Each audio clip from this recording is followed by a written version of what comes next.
Capítulo 3. Ó Gálatas insensatos! Quem os enfeitiçou?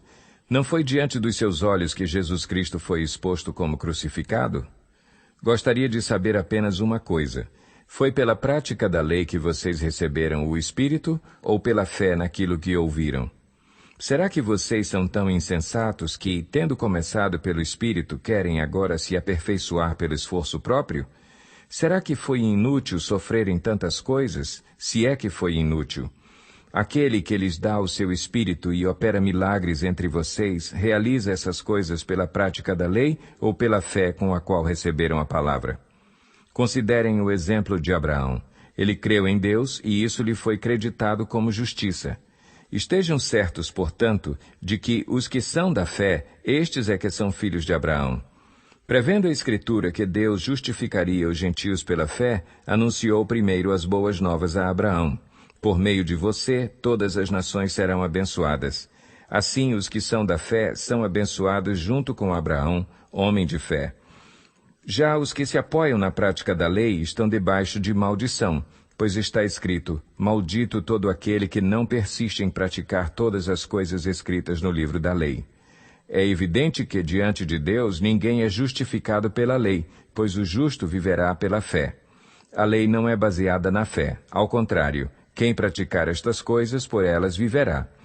Cristo nos redimiu da maldição da lei quando se tornou maldição em nosso lugar, pois está escrito: maldito todo aquele que for pendurado no madeiro.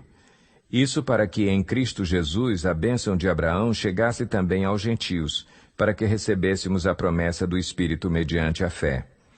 Irmãos, humanamente falando, ninguém pode anular um testamento depois de ratificado, nem acrescentar-lhe algo.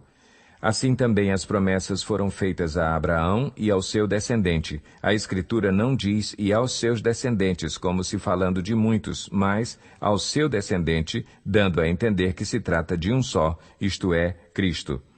Quero dizer isto: a lei que veio 430 anos depois não anula a aliança previamente estabelecida por Deus, de modo que venha a invalidar a promessa.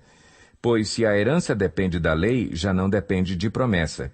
Deus, porém, concedeu-a gratuitamente a Abraão, mediante promessa.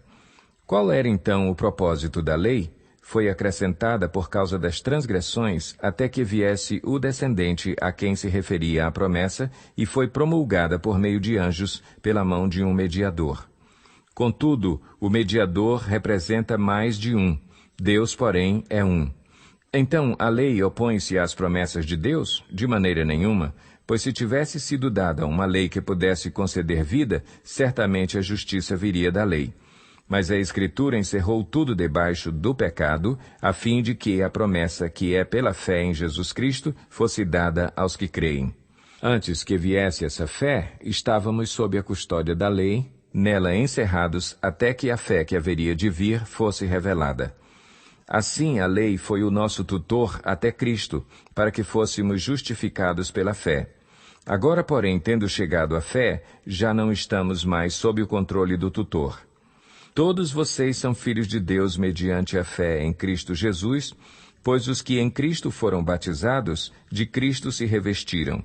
Não há judeu nem grego, escravo nem livre, homem nem mulher, pois todos são um em Cristo Jesus.